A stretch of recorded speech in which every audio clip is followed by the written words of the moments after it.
Hemostasia secundaria fallida. ¿Está bien? Hemostasia secundaria fallida.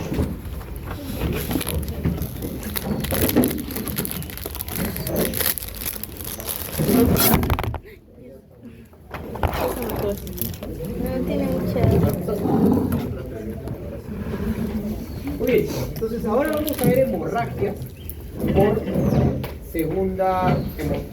por hemorragias por hemostasia secundaria. ¿Comprendido? O sea, ya la plaqueta falló. Falló la plaqueta. Ahora, ¿quién va a fallar? Va a fallar la fibrina, ¿no? La cascada de coagulación. O sea, acá tenemos que ver por qué la cascada de coagulación fallaría. Bien, tienes tres causas que tienes que aprender. Vamos a empezar por una causa quizás un poquito rara, está bien, pero que clásicamente nos confunde con la primera parte, las causas genéticas. Los factores genéticos, enfermedades genéticas que causan lamentablemente hemofilias, así se le llama a las hemorragias por falla de la cascada de coagulación. Las enfermedades genéticas que causan hemofilia son la famosa hemofilia A y la hemofilia B. ¿Comprendido? Existe una hemofilia C. Cada una de estas tiene una herencia mendeliana, etcétera, que ya deben habértelo enseñado en tu clase de genética, ¿no? ¿Ustedes se acuerdan eso de autosómico dominante, recesivo, ligado al X, etcétera? ¿Sí? Así se heredan. Son enfermedades genéticas. Muy bien. Entonces, ¿las hemofilias genéticas son frecuentes? No. Está bien, creemos que lo son, pero no son tan frecuentes. Quizás de todas estas la A es la más frecuente, pero no son tan frecuentes como las primeras que vas a ver. ¿Cuáles sí son frecuentes? Este es extremadamente frecuente. La insuficiencia hepática. La cirrosis, insuficiencia hepática, está bien, es una enfermedad en la cual el paciente no puede producir, o el hígado no puede producir, todo lo que debería producir. Algunas proteínas que debería producir el hígado, por ejemplo, son las proteínas de la cascada de coagulación. Y si tu hígado no funciona, no vas a tener cascada de coagulación porque no vas a tener factores de coagulación. Por lo tanto, es una hemofilia, pero no es genética. ¿Es una hemofilia de qué tipo? Adquirida, ¿te das cuenta?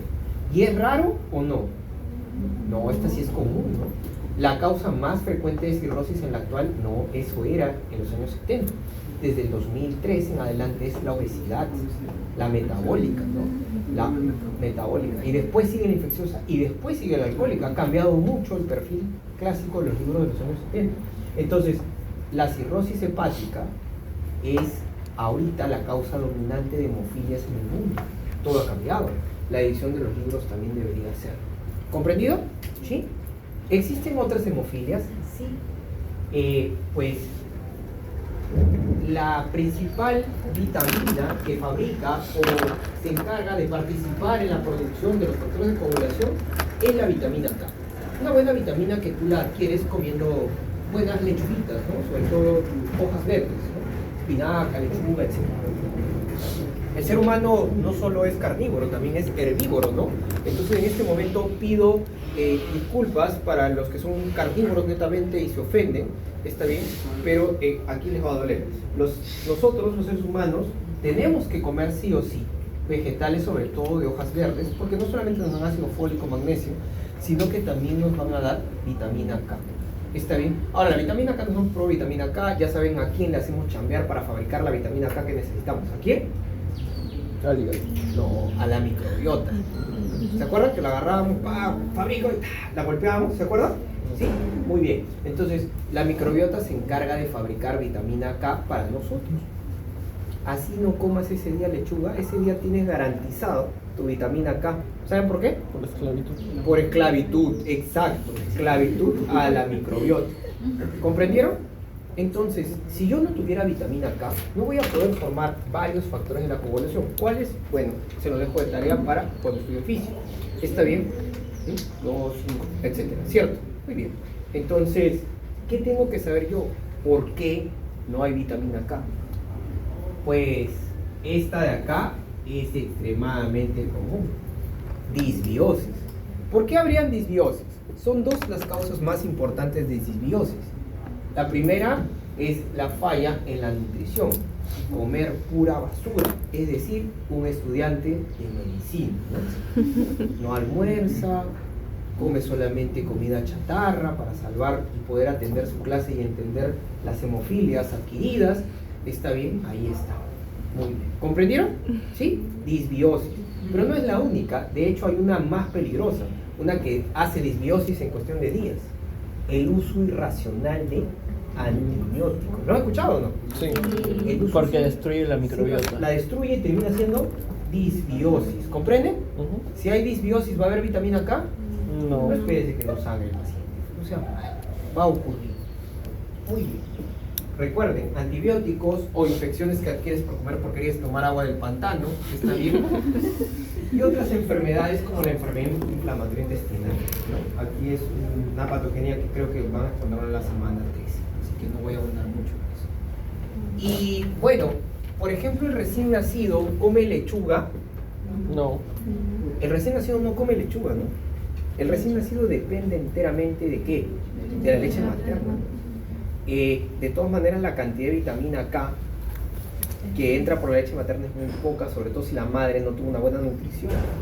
Entonces, como no tiene microbiota, el recién nacido, lamentablemente, el recién nacido, al no tener microbiota, no va a tener la vitamina K que habíamos dicho que tendríamos nosotros, ¿no? Entonces, los recién nacidos podrían tener hemofilia adquirida por déficit de vitamina K.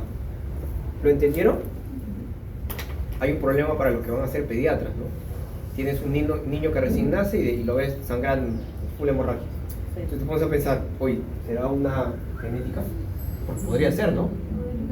¿O será un déficit de vitamina K porque no hay microbiota? ¿Qué hacemos? Ah, para salvarnos, le ponemos vitamina K.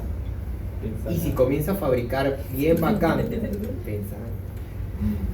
comienza a fabricar bien bacán los factores de coagulación en las siguientes horas, ¿qué significa? Que no es Que no es esta de acá. Aquí nace sin el gen para poder fabricar los factores de coagulación.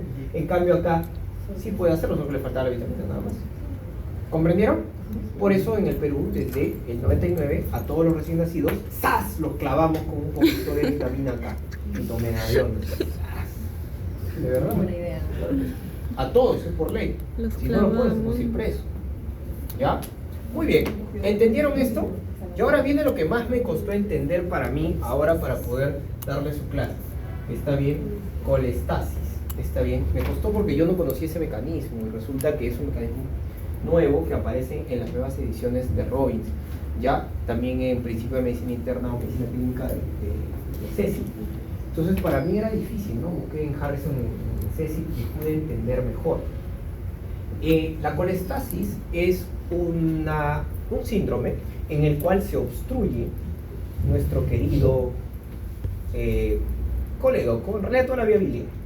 ¿Se acuerdan que la vía biliar desemboca todo en el colédoco para que lleguen por la ampolla de váter a la carúncula mayor o esfínter de Oddi y entre toda la bilis hacia dónde? Hacia el duodeno, ¿no? Y ahí digiera las grasas, ¿se acuerdan?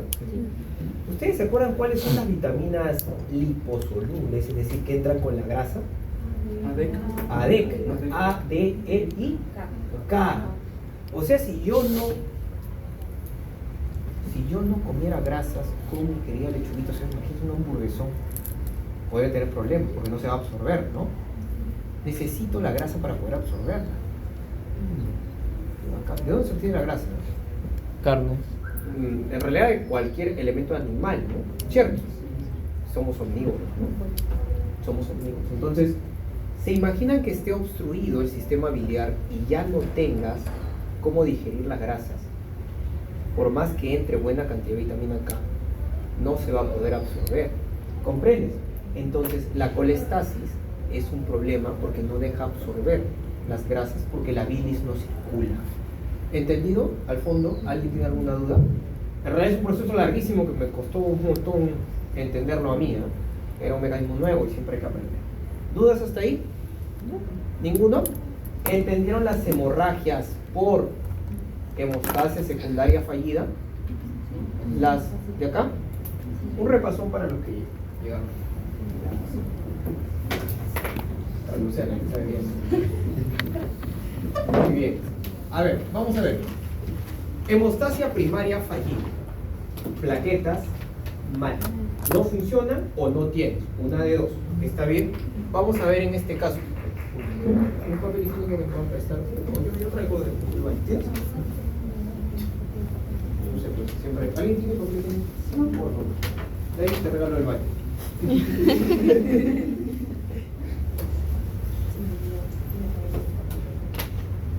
Pregúnteme.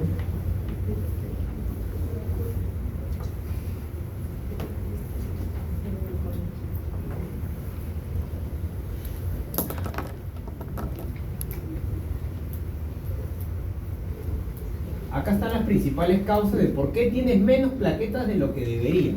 Es decir, cuando tienes menos de 150.000 plaquetas en el cuerpo. ¿Está bien? Ahí tienes las causas. ¿Cuáles son? Disminución de la producción. Es decir, no estás produciendo porque tu pobre médula ósea no funciona bien. ¿A qué se debe? Radioterapia. Apúntale a la médula ósea, vas a ver cómo está. Leucemias, les dije, aplastarían esto. Lamentablemente, virus que infectan la médula ósea, como el citomegalovirus. Otros microbios que no son virus, como las micobacterias. ¿Se acuerdan que les dije? El secuestro, ¿lo recuerdan bien? El vaso se encarga de secuestrar a todas las plaquetas del cuerpo y se te fregaste. Lamentablemente eso ocurre cuando el vaso está muy grande y eso se llama esclerosis. ¿Qué más tienes? Destrucción de las plaquetas. Tenemos la trombocitopenia inmune, alias PTI, que por ahí les he andado un poquito cuando me enteré que no iban a tener esa reacción. Anticuerpos inducidos por fármacos, lo recordamos, ¿cierto? Daño valvular, ¿lo recuerdan bien? Sí, sobre todo cuando eran válvulas metálicas antiguas, ¿no? Hipertensión maligna. La hipertensión maligna es un spoiler para lo que vamos a ver en la semana número 9, si no recuerdo. Los vasos sanguíneos se estrechan, pueden ahí ahogar y aplastar a las plaquetas. Enfermedades autoinmunes, obviamente, pues anticuerpos como el lupus, que son dirigidos para destruir la pobre plaqueta. Y el otro es por consumo excesivo, como el PTT, ya lo vimos, coagulación intravascular diseminada, y algunos fármacos. ¿Ya? Hay fármacos que promueven la destrucción de plaquetas. Yo les cuento que hay un virus directamente que destruye las plaquetas que no está acá. ¿Ya? Me he olvidado de colocarlo, les pido disculpas. Quiero que lo anoten. Hay virus que atacan directamente a la plaqueta y la matan. El más común de todos ellos es el VIH. Así como el VIH mata el linfocito TCD4, también mata la plaqueta. ¿El Zika también? Sí, Zika, tenemos a dengue y tenemos a nuestro querido SARS-CoV-2. ¿Ya? Está en moda, saben que el dengue produce plaquetopenia, ¿no? Sí. Destrucción viral. ¿Ya? No está acá, pero vale la pena. Solamente que como la bibliografía es en realidad el primer mundo, en el primer mundo no es tan común el dengue como si lo es acá. Bien chicos, quiero que vean acá las tromboastenias. Yo les dije, ¿qué es una tromboastenia? Es una plaqueta. ¿Tienes plaquetas normales? Sí, sí tengo plaquetas normales. Son más de 150. El problema es que no funciona. ¿Por qué no funcionaría? Quiero que vean este gráfico. Yo les dije que las plaquetas tenían que adherirse al factor de Waldenerman, ¿ven? ¿Sí? Y ven en verdecito su glicoproteína 1B. Y las plaquetas tenían que agregarse, ¿se acuerdan? Para agregarse entre ellas utilizaban a la glucoproteína 2B3A, como ven acá, ¿está bien? Para poder juntarse con el fibrinógeno, ¿ven? ¿Sí? Muy bien, entonces la glicoproteína 2B3A puede lamentablemente no existir. Y si no existe, a esta enfermedad se conoce como tromboastenia de Glasser. La ven en verde. ¿Vieron? O puede ser que no tengas glicoproteína 1B y nunca te unas acá a la lesión plaquetaria. Y esto se conoce como la tromboastenia de Bernard-Sulier. ¿Pueden apuntarlo? ¿Sí? ¿Dudas estarían que tienen alguna duda? ¿Ninguna? Para Lucía, ¿no? Bien. Y esta era la que, pues, aproveché. Era Bernard-Sulier y la otra era. Ah, ya. Bernard-Sulier es cuando falla la adhesión, ¿ya? Y cuando falla la agregación es Glanzmann. Glasser, ¿sí? Es una pregunta clásica, ¿no? Claro. La activación plaquetaria depende de la unión de glucoproteína 1B con factor de Moll-Miedema, ¿no? Y la agregación, varias plaquetas juntas, depende de la glucoproteína 2B3A. Si tú naces sin glucoproteína 1B, lamentablemente, ¿qué va a pasar? Nunca va a haber adhesión. O sea, tienes plaquetas pero no funciona. Lo otro es que lamentablemente nazcas sin glucoproteína 2B3A. Tienes plaquetas pero nunca se agregan. Se podrán adherir, pero nunca agregar. Ese trombo va a ser muy suave. ¿Se entendió? ¿Sí? Doctor, estos niños sobreviven está difícil. ¿Ya? Y si no tuvieras factor de Moll-Miedema, ¿qué pasa? Enfermedad de Moll-Miedema, no es muy difícil, ¿no? Pero nunca va a haber adhesión tampoco. Tienes plaquetas, pero estas no funcionan. Sería similar al de Bernard, Son idénticos. solo que cambiaría que uno es el factor Y el otro es la glicoproteína. Ah, La única forma de poder verlos en la actualidad. En la actualidad es fácil. En la vida antigua ambos se peleaban quién había descubierto la enfermedad. Una lucha y nunca ganaron ningún Nobel por eso. Sí, hasta que se descubrió el ensayo que podía discernir, detectar el factor de Moll-Miedema en sangre. Y lo detecta enrolladito en forma de pretzel. Ya creo que lo van a ver cuando vean Adams 13 y sus problemas en PTT, ¿no? Ahí lo van a ver. También digo yo no. Es la misma glicoproteína que se produce anticuerpos en SAP, ¿no? Sí, y también es la misma en donde los anticuerpos vienen y lo destruyen. De hecho, ven ustedes la glicoproteína 1B de color verde acá. En las enfermedades trombocitopenia inmune, acá, como ven ustedes aquí, está bien.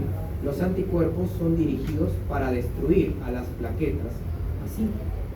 ¿Comprendido? Estos anticuerpos que ven de rojito son anticuerpos que van a destruir a las plaquetas, ¿ya? Pero no solamente las destruyen, la forma en cómo los destruyen se ve acá, en la trombocitopenia inmune. Antiguamente, como le decían, idiopática, ¿no? Ya saben que idiopática no tiene, ¿está bien? Ya. Acá lo que pasa es que la plaqueta, que ven ustedes acá en naranjita, se llena de anticuerpos. Ahora sí, esperemos que todo funcione.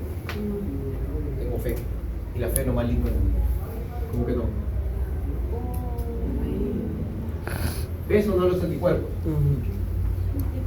Esta persona va, lamentablemente, a tener una plaqueta que va a ser difícil que se adhiera, pero todavía puede agregarse. ¿Comprende? ¿Sí? Tiene anticuerpos. ¿Qué pasa con los anticuerpos? Los anticuerpos marcan a la plaqueta. Eso se llama opsonización. Y cuando la plaqueta está marcada en el vaso, la va a mirar el macrófago, de inmediato la va a fagocitar. La plaqueta, no, pero solo tengo 2 días. Nada, ¡zas! La engullo. ¿Comprendieron? ¿Sí? Ese es el problema en PT, la trombocitopenia inmune. La plaqueta vive menos tiempo. Hay destrucción de plaquetas. Sí, pero a tiempo o a destiempo. Está mal el tiempo, ¿no? O sea, vive muy poco, ¿no? ¿Cierto? Inclusive lo pueden hacer macrófagos esplénicos. Perdón, hepáticos. Un problemita, ¿no? Porque normalmente debería ser en el vaso. Entonces, en trombocitopenia inmune, no se olviden, el tiempo de vida de la plaqueta es menor. Es menor. Quiero que vean esta plaquetita con ácido ciálico. Vean la plaqueta con ácido ciálico que tiene un borde negrito. ¿Sí? Estas plaquetas con bordes negritos tienen menos de 7 días. Así el cuerpo, el macrófago sabe qué plaqueta es joven y cuál es viejita. ¿Entienden? Conforme avanza la edad de la plaqueta, a los 7 días perdió su ácido ciálico y ya puede ser engullido. Pero fíjense ustedes que las plaquetas jóvenes están siendo marcadas. ¿Lo ven o no? ¿Sí? Eso significa que los macrófagos están comiendo plaquetas jóvenes o viejas. Porque si se comiera viejas es un serio de enfermedad, ¿no? Normal. Es lo natural. ¿Comprenden? ¿Sí?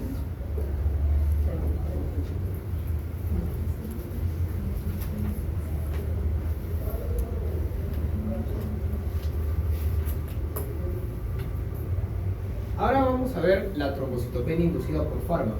Una duda de Patrick, ¿no? Patrick, Steve, son diferentes. Patrick preguntó, ¿no? ¿En qué se diferenciaría la PTT autoinmune de la trombocitopenia inducida por fármacos? En la trombocitopenia inducida por fármacos, lo que tienes que entender es que las drogas, ¿ven las drogas? ¿Drogas qué son? ¿Ilegales o legales?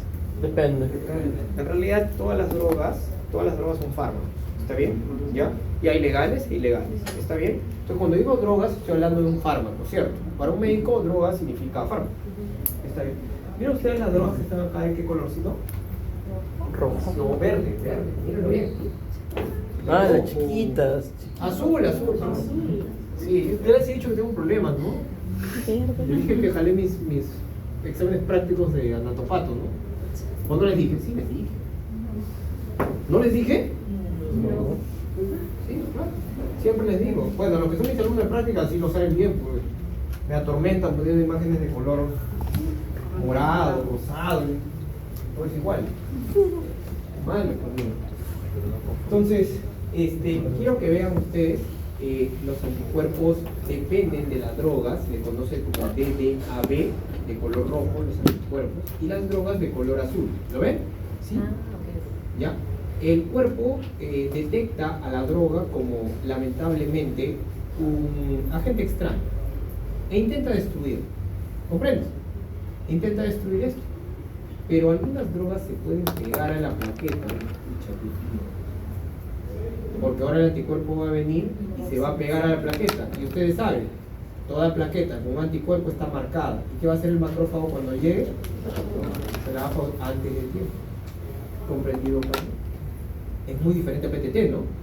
En PTT el anticuerpo iba y agarraba al Adams y lo bloqueaba o aceleraba su destrucción. Es una proteína, ni siquiera es una célula. ¿Sí? ¿Se entendió? Miren ustedes cómo sería. Miren acá la plaqueta sin el fármaco. Acá está el match. Miren ustedes el anticuerpo en color rojo. Nunca llegan a hacer Tetris. ¿Se dan cuenta? Acá arriba. ¿Sí? Ahora miren ustedes cuando el anticuerpo se unió a la droga de color azul. Ah, miren ustedes. Ya puede hacer match perfecto con la plaqueta. Y ahora que se pegó a la plaqueta, no la va a soltar. Hasta que llega al vaso y esta sea engullida. ¿Por qué? Por los macrófagos expuestos. ¿Alguien tiene alguna duda? Muchas preguntas pueden salir de acá. Qué bonito. ¿Es bonito o no es bonito? Sí, uno va aprendiendo muy bien. Lo que no es bonito es la nota, ¿no? Pero es bonito. Aquí está el secuestro plaquetario, esto es muy chévere. Coloqué la imagen de un paciente con leishmania. Tiene el tamaño del vaso aquí. Y pueden observar el tamaño enorme que ahora ha alcanzado. Y miren ustedes en cirrosis. En cirrosis, lamentablemente, hay hipertensión portal. Hace que la hipertensión portal haga crecer al vaso. Un vaso grande va a secuestrar a las plaquetas en sus sinusoides. Bien, ¿cómo yo sé que un paciente tiene hemorragia? Pues no sé por qué estoy enseñando semio, pero me obligaron a eso. ¿Está bien? Pues lo que normalmente hay es equimosis. Y se pueden ver todos estos signos, ¿ya? Para nuestro segundo descanso. Miren ustedes la equimosis que pueden ver acá. La equimosis es a lo que la gente no médica, los muggles le dicen moretón, ¿cierto? ¿Cómo le decimos nosotros? Equimosis. Hoy día vas a llegar a tu madre y dices, sí, mamita, es una equimosis. Como el Winnie Pooh, ¿cierto? A estos puntitos no se le llama salpullido. ¿Cómo le decimos? Pues esto es un hemoperitoneo que entraron a sala de operaciones a abrir y encontraron semejante hemoperitoneo, un hematoma, sangrado dentro de una cavidad. Un hemotórax, abrieron la cavidad y encontraron sangre dentro del tórax aplastando los pulmones. Y un hemopericardio, miren cómo levantan el pericardio y encuentran la cantidad de sangre. El paciente ha muerto por taponamiento cardíaco, de hecho. Hemoperitoneo. Perdón, hemopericardio, es terrible. Segundo descanso, chicos. 5 minutitos. ¿Quién podría producir PT? Ya Sí. ¿Y cómo las produce? Las produce porque lamentablemente ¿qué ha hecho? Destrucción de las plaquetas. Como no hay plaquetas, hay microsangrados. Macrosangrados son equimosis, microsangrados significa que son vasos pequeños, capilares. ¿Sí? Deben haber visto, ¿no? Sí, a mí también me dio, Madre de Dios. ¿Ah, sí? ¿En 2020? Ah, no, a mí me dio cuando iba a ser unista. Salud me pagó por zona de 30, porque yo por pienso dinero, 850 soles por cada día hospitalizado. 10 días. Me dolía el cuerpo, así sea. La fiebre, dengue significa de verdad. Zika. Zika, es un clásico. No, Leishmania da por secuestro. Oye, ahora se me acaba de ocurrir una buena pregunta. ¿Al azar? Ya. Paciente de 8 años, está bien, que viene con lesiones cutáneas, ya ulcerativas. ¿Sí? Ulcerativas, claro que sí. En toda la pierna y en todo el cordón linfático de la pierna posterior. Se evidencia al paciente con petequias y cuando se lava los dientes sangra demasiado. Le hacen un estudio de tiempo de sangría y evidencian que en vez de detener el sangrado en 12 segundos, lo hacen en 15 minutos. Se le tomó un examen de sangre y se evidencia que las plaquetas están en 24 minutos. ¿Ya? Muy bien. En el examen de IEMSA se evidencia tipo mastidota. Ya está cantado que Leishmania. Ya, pero soy más malito, pues. ¿A qué se debe la plaquetopenia del paciente? Secuestro y eliminación de las plaquetas.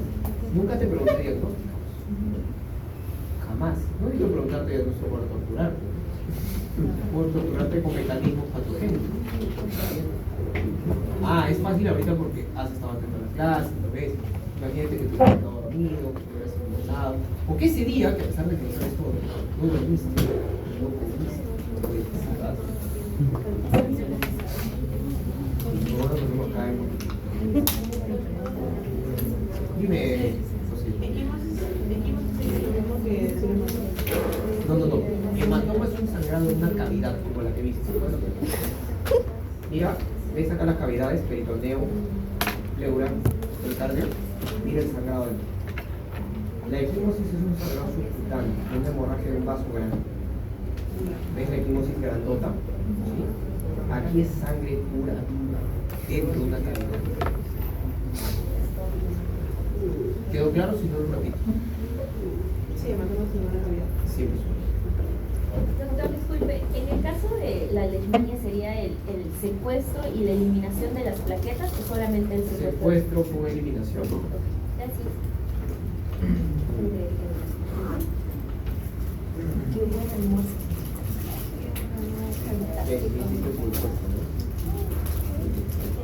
Estudiantes, para que luego no estén cometiendo errores diciendo es que tiene la anemia, ¿ya? Porque no existe la anemia, comprendido, ni el cáncer. Así como cáncer es un conjunto de enfermedades, anemia también es un conjunto de enfermedades. Por lo tanto, anemia no es una enfermedad. Entonces, cuando tú escuchas a una persona que dice que la anemia es una enfermedad, primero fíjate que no sea personal de salud. Porque si no es personal de salud, tú le dices, ah, sí, son, nada más. Cierra correcto. A menos que te paguen por enseñar y le enseñes. ¿Está bien? Pero si es personal de salud, le dices, espérate. Anemia es un grupo de enfermedades. Si este es médico y te está diciendo que la anemia es una sola, pregúntale su nombre, averigua su CMP y nunca vayas. Está bien. No vuelvas, ahí no es, bandera roja. ¿Por qué? Porque la anemia no es una enfermedad, es un conjunto de enfermedades. Entonces son tantas anemias, demasiadas, no vamos a poder estudiarlas todas.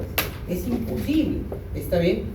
A menos que esta sea una clase de hematología, ¿cierto? Bien, entonces vamos a ver la clasificación de anemias para poder entenderlas mejor, ¿les parece? ¿Sí? Pues, en primer lugar, la clasificación de anemias que se usan son de dos tipos.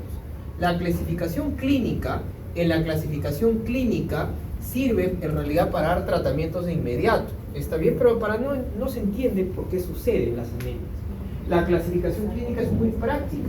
En verdad es la primera que deberíamos aprender. Al ser tan sencilla, no solemos en realidad utilizarla para torturar a los alumnos. ¿Está bien? ¿Ya? Pero es bien sencilla. Solamente se comprueba qué tamaño tiene el eritrocito.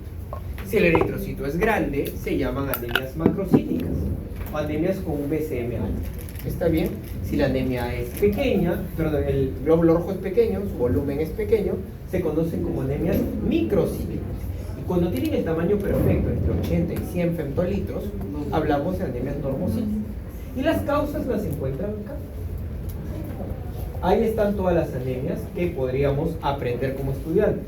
Por enfermedad crónica, ya la conocen, ¿cierto? Talasemias, sideroblásticas, deficiencia de hierro, anemia por enfermedad renal crónica, drepanocítica, por enfermedad crónica otra vez, hemolítica, hemorragia aguda, deficiencia de folato, B12, enfermedad hepática, reticulocitosis, hipotiroidismo, gamopatismo.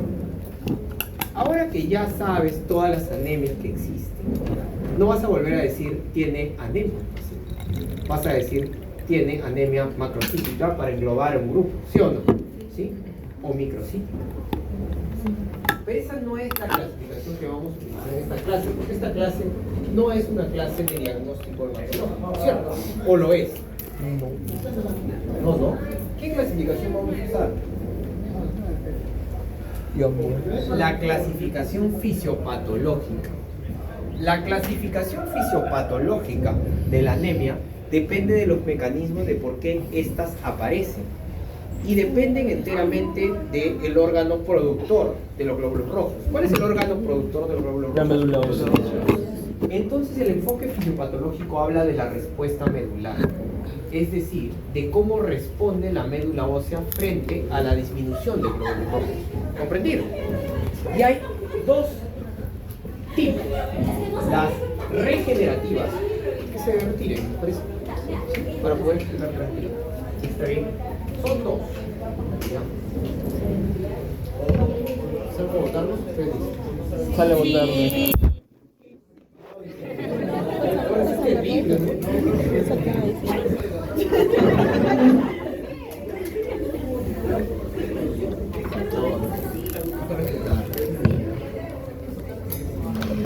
Habilidades blandas que el Señor me puedo votar. Por favor, arrodillar.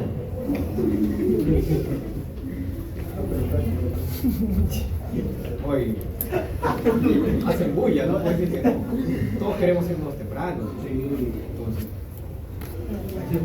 claro, además que hasta las 7 nomás es el cursito de habilidades blandas. En adelante no hay quien lo hacer. Muy bien, entonces, el enfoque fisiopatológico, la clasificación fisiopatológica que vas a utilizar en esta clase y en este curso es la que ves acá. Las anemias se dividen en dos grupos, en unas en donde responde nuestra querida médula ósea y en otras en donde no responde. Cuando responde se conocen como anemias regenerativas, porque regeneran la masa. También le dicen anemias proliferativas. En cambio, miren ustedes acá a la izquierda, están aquellas anemias en las cuales la médula ósea no puede lamentablemente producir suficientes glóbulos rojos para poder suplir este problema. Arregenerativas. A estas se conocen como arregenerativas o hipoproliferativas, también con disproliferativas. ¿Comprendido? Usa el idioma que quieras. Bien, vamos a ver los mecanismos, de izquierda o de derecha. ¿Cuál vamos a ver, Rocío Moyo? También las cosas al revés, ya. Muy bien. Si fallan las células progenitoras, es decir, la serie roja de proeritroblasto, eritroblasto, etcétera, etcétera, hasta reticulocito y luego glóbulo rojo, ya estamos hablando de tres tipos de defectos. Un problema global, cuantitativo, en el cual no hay el suficiente número de glóbulos rojos, aplasia medular, o la invasión de la médula ósea, ¿está bien? Trastornos cualitativos como la diseritropoiesis congénita, en el cual no puede haber una eritropoiesis adecuada, no hay pasaje porque no hay genes, o un estímulo inadecuado, la anemia renal o la anemia de ciertas enfermedades endocrinológicas. De todas estas, las más frecuentes las encuentran abajo. ¿Está bien? Sí, la anemia por enfermedad renal es un clásico. No hay eritropoyetina. Y si no hay eritropoyetina, no va a haber eritropoyesis. La médula no va a responder jamás a regenerar. ¿Comprendido? En el hipotiroidismo no se puede continuar la eritropoyesis. Lamentablemente no va a poder responder bien la médula y eso se llama anemia a regenerar. ¿Comprendido? ¿Qué les parece si vemos uno por uno? Y solamente hablo de los mecanismos. Cuando fallan las células progenitoras, A regenerativa. Cuando los precursores no pueden especializarse, es decir, diferenciarse, A regenerativa. ¿Comprenden? Cuando lamentablemente has perdido muchos eritrocitos porque se salieron del cuerpo, como la hemorragia, ¿cómo se llama? Pérdida de eritrocitos extravascular, ¿no? O porque lamentablemente estás destruyendo a los eritrocitos, y esto se llama hemólisis. ¿Comprendido? Vamos a ver una por una, ¿está bien? Vamos a ver anemias no regenerativas. Quiero que veas estas anemias no regenerativas que estoy planteando. Miren ustedes, ¿qué órgano es este? El riñón. El riñón debería fabricar eritropoyetina. Y esto va a llegar hasta nuestra querida colonia formadora, unidad de colonias formadoras, está bien, eritroides, ¿no? ¿Cierto? Y estas van a terminar en glóbulos rojos, pero no hay eritropoyetina. Si no hay eritropoyetina, no hay eritropoyetina. Miren ustedes, acá está bien en la célula suprarrenal y en nuestro querido, en la tiroides. Cuando no hay tiroides, ¿qué va a pasar? No va a haber tampoco la formación de la eritropoyetina. Entonces, si yo veo un paciente cuya médula no hace buena eritropoyesis, ¿qué debo pensar? ¿Que está fallando con el riñón? ¿Un problema endocrinológico o un problema renal? Pucha, ¿qué doctor? ¿Los hematólogos nomás no ven esto? No, también los endocrinos y también los nefrólogos. ¿Está bien? Entonces, aquí viene un clásico, pues, ¿no? ¿Qué hace un médico interconsultando por una anemia regenerativa a un urólogo? Oye, eso sucede, tío. Tengo un meme listo para hacer, solo para suscriptores. Claro que sí, o sea, piensa. ¿Qué haría un urólogo acá? Ver si el riñón funciona. Los urólogos no ven función renal. Ay, no. Ven el aparato Urinario. Ven el aparato urinario, o sea, estamos hablando de cálices, desde la pelvis para abajo. Ya, Nefrólogo o todo el sería. riñón. Sería un nefrólogo, pero interconsultaron a un urólogo. Es un bombazo, por cierto. Es un muy buen bombazo. ¿Comprendieron mejor la situación? Están entendiendo los memes, tienen mejor nivel en metacognición. Felicidades. ¿Está bien? Entonces, en las anemias no regenerativas, también llamadas arregenerativas o hipoproliferativas, en el primer mecanismo falla la eritropoyesis. Pero tenemos otras formas en donde la tiroides está bien, el riñón está bien, la eritropoyetina está perfecta y todas las células van sí o sí a ir diferenciándose una tras otra hasta llegar a un glóbulo rojo maduro. Pero para llegar a un glóbulo rojo maduro requiere ciertas vitaminas y bioelementos, ¿sí o no? Un mineral sobre todo. ¿Cuál? Hierro. Hierro. ¿Y el hierro tiene que venir de qué grupo? Hemo. Hemo, no viene solo. De la carne. Por favor, según mi cursito de habilidades a todos aquellos que son veganos. ¿Está bien? No sé si están ofendidos. El hierro se come en Carne. carne, sí o sí, carne, grupo hemo, se tiene que absorber así, carne, ¿está bien? El duodeno tiene la habilidad de absorber mejor el hierro hemo que el hierro no hemo de las plantas, ¿comprenden?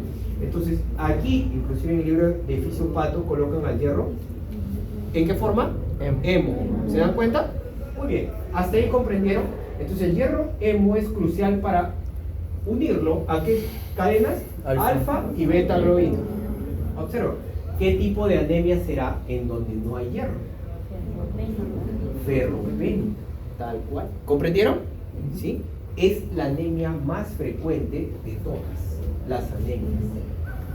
¿Quiere decir que las A regenerativas son más frecuentes que las regenerativas? Sí, claro que sí, porque tienen dentro de estas a nuestra querida anemia ferropénica. ¿Comprendieron? Entonces, por más que hay eritropoiesis, no pueden madurar los glóbulos rojos. No pueden madurar. Y hay 4 mecanismos que tú tienes que saber. Yo ya te dije uno, ¿no? Falta el sustrato, ¿no? ¿Qué falta? Hierro. Hay otra forma, que haya hierro, pero que no puedas llevarlo ahí.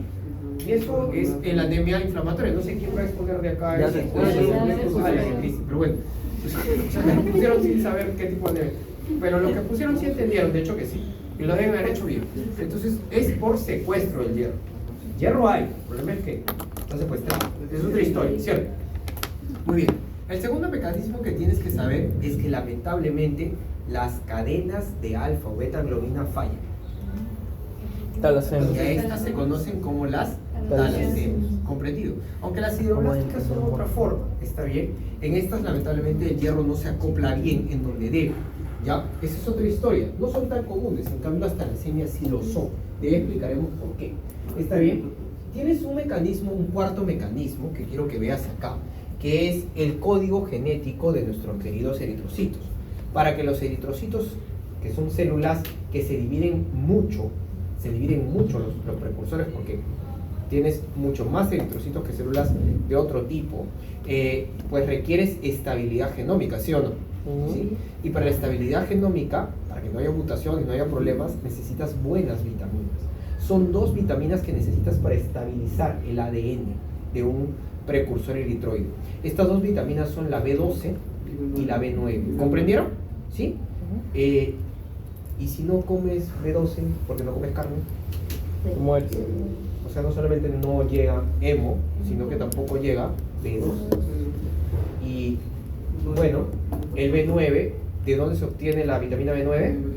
De los vegetales, específicamente de las hojas verdes, ¿cierto? Por eso se llama ácido fólico, foláceo, hojas. ¿Está bien? De follaje. ¿Comprendieron todos? ¿Sí? Anemias A regenerativas. 4 mecanismos que tienes que saber. ¿Qué pasó? No se burle, por favor. No voy a permitir eso. Gracias. Vamos a hablar de la anemia más común de todas. La anemia por déficit de hierro. Pues aquí vemos el metabolismo del hierro. ¿Pueden observarlo ustedes? ¿Sí? Es muy fácil de aprender si sabes la fisiología. El hierro se absorbe por el grupo, bueno, en el grupo hemo, cuando está unido al grupo hemo, en el duodeno en un medio ácido, ¿cierto?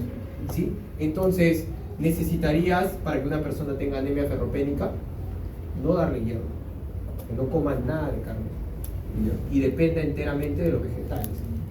Esta persona lamentablemente va a tener anemia ferropénica porque hay mucha dificultad para poder absorber el hierro no hemo.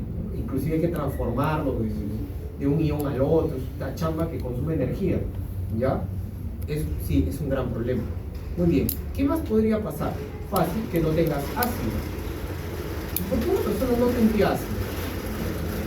Por uso de medicamentos.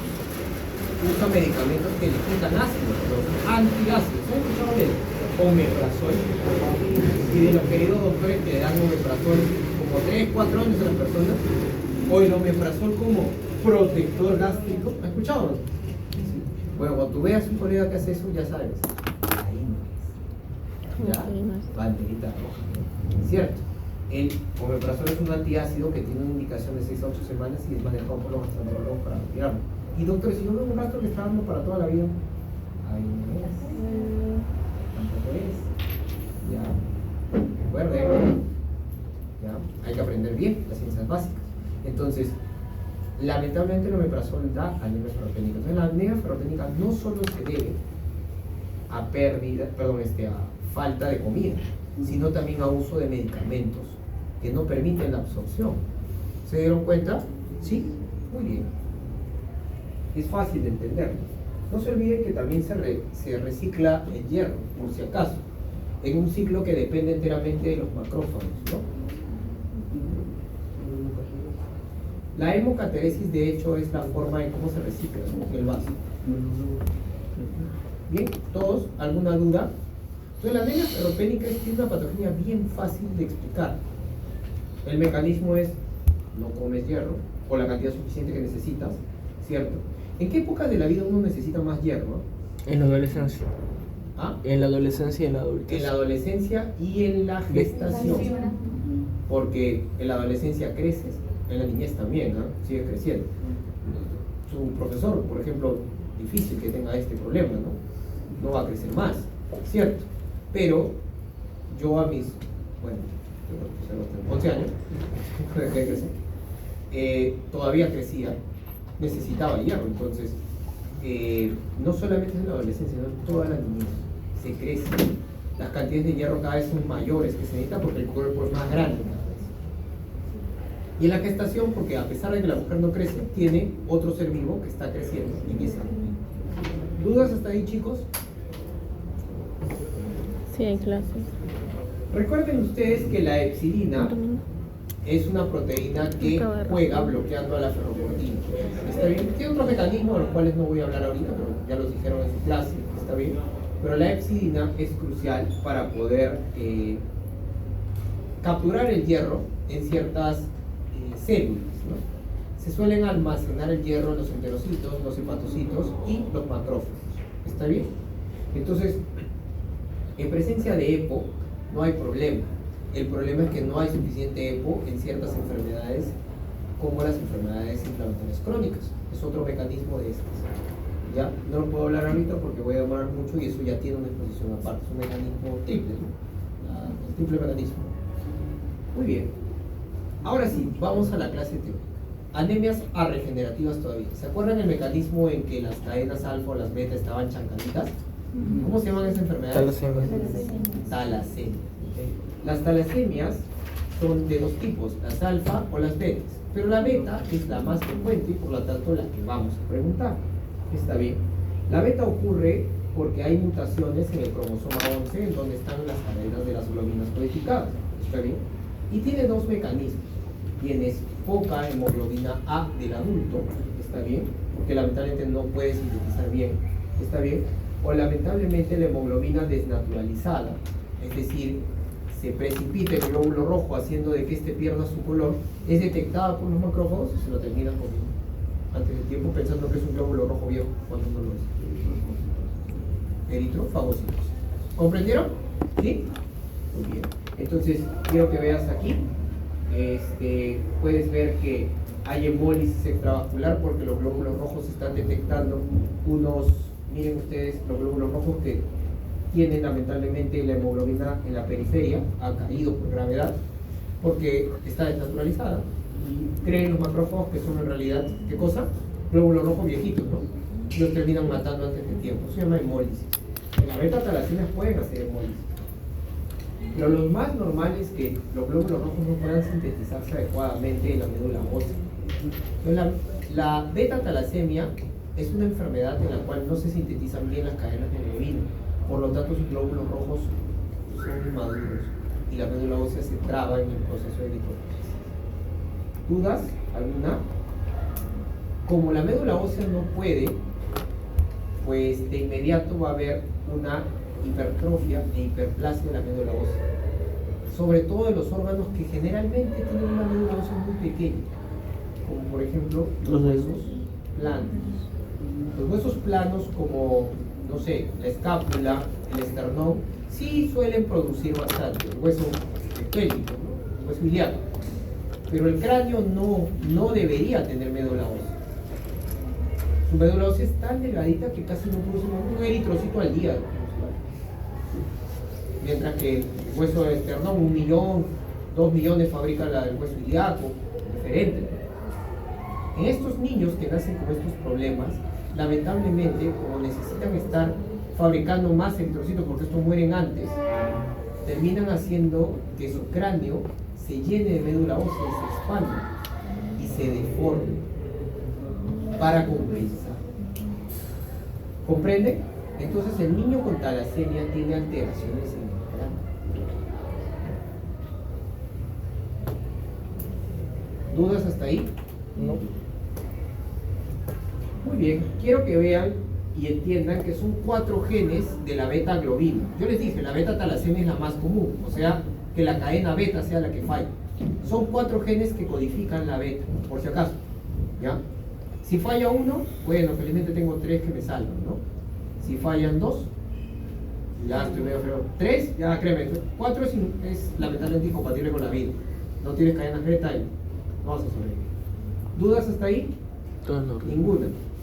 Una persona puede vivir tranquilo con sus 3 cadenas beta. Sí, créeme, chicos. Así que si tienes 3 de 4, puedes hasta jugar pelota, puedes de verdad ir al gimnasio, no hay ningún problema. Vas a tener una vida normal. A eso se conoce como rasgo talasémico. Lo único que no puedes hacer es casarte con una persona que le falte otro más. Bueno, a menos que te guste mucho. Puede ser, pero te la juega.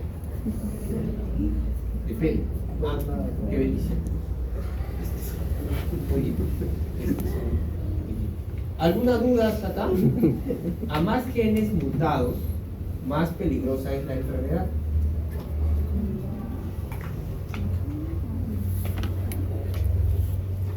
Vamos a hablar ahora de otras anemias arregenerativas, en las cuales no hay vitaminas para poder estabilizar el ADN. ¿Se acuerdan? ¿Cuáles serían estas vitaminas? B2 y B9. ¿Por qué una persona tendría déficit de B12? Vamos a ver, ¿está bien? ¿Ya? Vamos a ver aquí. No, ahora sí, vamos a elegir. Torres, por favor dime, ¿cuál quieres que explique primero? ¿Déficit B9 o déficit B12? Yo no confío en los demás. Muy bien, perfecto. Entonces vamos a hablar de déficit de B9, ¿está bien? ¿Por qué una persona no tendría ácido fólico? Bueno, es difícil conseguir las hojitas verdes, ¿ah? Créanme que sí, y nuestras reservas son bien pobres, son de 3 meses más o menos. Y si tú lamentablemente necesitas mucha vitamina B9 para estabilizar varias divisiones celulares, vas a tener problemas. ¿En qué enfermedades existe una alta proliferación, es decir, una alta síntesis o mitosis a cada rato? Hiperplasia de... Las hiperplasias va una, otras, las neoplasias. Los pacientes con neoplasias no solo tienen anemia por inflamación crónica, sino que además se agrega otra anemia más, como el déficit de B9. Pero hay enfermedades no neoplásicas que tienen harta mitosis, ¿no? La psoriasis, por ejemplo. En la psoriasis la piel no muere en sus 120 días que debería, mueren en 7. ¿Comprenden? Entonces el cuerpo intenta regenerar rapidito. Las quemaduras, imagínate que tienes una quemadura de 2º grado, necesitas o no regenerar tejidos, necesitas hacer mitosis, vas a consumir todas tus reservas de B9. En vez de 3 meses, lo vas a consumir en 3 días. ¿Comprendes? Otras enfermedades que tengan este problema, el hipertiroidismo. ¿Ya? Hay una gran exfaselación de uñas y de cabello. El paciente se le cae y se regenera, se cae y se regenera. Es un problema grande. ¿Comprende? Otro, que lamentablemente le des medicamentos, fármacos que interrumpan la producción de B9 en el cuerpo. ¿Existe eso? Sí, claro que sí. Metrotexate en la cabeza. Hay fármacos, y ya lo estudiarán en fármacos, que interrumpen la fabricación de B9. Y si no tienes ácido fólico en el cuerpo y no lo comes encima, fuiste. Ahora te imaginas un paciente con, no sé, psoriasis, que tenga además artritis reumatoide y que le receten metrotexate todos los días. Se muere. No, no se muere, creo. ¿No se muere? Sería lo mejor. El paciente sufre mucho porque va a tener anemia megaloblástica. ¿Comprendieron? Ahora vamos al déficit de B12. ¿Está bien? En el déficit de B12 la cosa es mucho más compleja. En el déficit de B12 tienes que saber en primer lugar cómo se obtiene la B12. ¿De dónde se obtiene la B12? De la carne. De la carne. En realidad los alimentos de origen animal. Porque puedes comer grasa animal, igual vas a obtener B12. Puedes comer huevos, igual vas a obtener B12. Por cierto, de origen animal. Entonces la vitamina B12 se absorbe por aquí, llega hasta el estómago, en donde la cobalamina se mezcla con ácido clorhídrico, ¿está bien? Y de esta manera puede formar un complejo, ¿no? El complejo cobalamina, ¿está bien? Proteína R o transportadora, etc. Esta va a llegar y pues con el páncreas va a separarlo con sus enzimas digestivas y se va a unir al factor intrínseco ya fabricado en el estómago. Se unen aquí, factor intrínseco con cobalamina, y cuando lleguen al íleon terminal, justo antes de llegar al colon, están todos los receptores de factor intrínseco. Se pega la B12 ahí y capta el íleon terminal. Y todos somos felices porque ya tenemos B12 para poder fabricar nuestros hermosos eritrocitos bien maduros. ¿Sí o no? Buenas mitos. Y si no hay estómago, Ya no fue. hay B12, ¿no? Mm. ¿Cierto? ¿En qué caso no habría estómago? Yo sé. Cáncer. ¿Quieres tú? Bueno, antes era el cáncer, ahora es, ¿quieres tener el cuerpo de tus sueños? Ah. No te preocupes, no hagas dieta ni ejercicio. Hazte la cirugía. ¿Has escuchado? Cirujano tal, te invita a hacerte la cirugía de banda. ¿Has escuchado? La No? banda Sí. A mí me conviene, ¿no? O sea, gano plata, por ejemplo, esto, ¿no? Definitivamente. Pero eso está sucediendo. Y hay control en el Perú. No. Les hacemos memes, ¿no? Porque todos los cirujanos salen bailando, hazte la banda gástrica, todos los días. Porque si no, no tendría plata, entonces es un problema, ¿no? Ese es el tema, no hay control ético en el Perú. Y se están sacando estómagos, reduciendo, cortando pedazos, todo lo que podemos. Sin factor intrínseco vive la gente. Qué bendición. Y todavía que te dicen, no te preocupes, hay un medicamento, hay B12 artificial. Suplemento. Así te dicen, toma tu suplemento. Es normal. Mejor, más Están plata. combatiendo la sobrepoblación. Bueno sería eso. Sería fantástico. No está sucediendo. No tiene alta mortalidad. Tiene una alta morbilidad. ¿Ya? ¿Qué pasaría si lamentablemente tienes anticuerpos contra el factor intrínseco? Anemia. ¿Existe eso? Sí, se llama anemia perniciosa. La anemia perniciosa es un tipo de anemia en que hay anticuerpos justo contra el factor.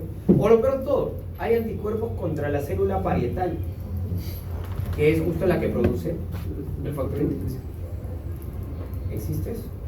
Es un tipo especial de megaloblástica, la anemia perniciosa. ¿Entiendes? Déficit de 12 porque quemaste toda tu parietal. ¿Qué más? La gastritis atrófica, ¿no? Ese es otro. ¿Qué más? Tenemos cosas peores, ¿ah? Te sacan el intestino. A mí me hicieron eso. ¿Ya? ¿O qué te hicieron? Entonces, A mí me hicieron eso, confirmo. el hilio, justo el hilio te lo sacan. Sí. Ahora tienes déficit de B12, Ajá. ¿cierto? Muy bien. O lamentablemente tienes un parásito en el intestino que toda tu B12 Se la comen. se la come. Y filobotriulatum. ¿Está bien? Qué rico comerme ese bichito acá de... Claro, de 2 soles, ¿no? Buenazo, el carretillero. No voy a negar que es un manjar a veces, ¿no? Pero comprenden ustedes que nos metemos contra el filobotrium, ¿no? ¿Dudas hasta ahí? ¿Sí? No, las tenias no tanto. Más son difilobotrium. Difilobotrium es un tipo de tenia, por si acaso. ¿Dudas hasta ahí? Ahora, existe otro, que no tengas transcobalamina, que ya, este se lo lleve, es muy raro. Créeme que la que les dije es mucho más frecuente. La cirugía bariátrica por falta de ética es más frecuente que todo. Dime, funcionaría la vitamina B2 como suplemento que se hace en la Sí, claro, tiene que darle dosis altísimas, 5.000, 10.000, porque el 1% se absorbe en yeyuno, se ha descubierto eso en 2020. Entonces sí sirve, claro que sí, pero condenas a una persona a vivir de pastillas toda su vida, ¿cierto? ¿Qué más? Que a veces te excedes de dosis y lamentablemente estos complejos suelen precipitar en la orina formando cálculos, que es un tema de teoría de la semana número 13. Pero qué bonito, pues, platita, ¿no? Eso es lo que importa, ¿no? Nos conviene las hermanas. Sí, claro, el B2 es un igual, ¿no? Pero es que ya lo estudié en fármaco, la farmacocinética suele modificar eso y pues, trae problemas, ¿no? Los fármacos no se deben dar cuando no hay indicación. Muy bien. Ahora vamos a hablar de otra anemia regenerativa para tener nuestro descansito. ¿Está bien? La anemia aplásica.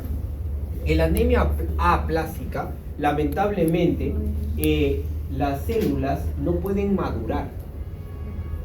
No pueden madurar porque o no tienes progenitores o estos no pueden madurar porque les faltan genes.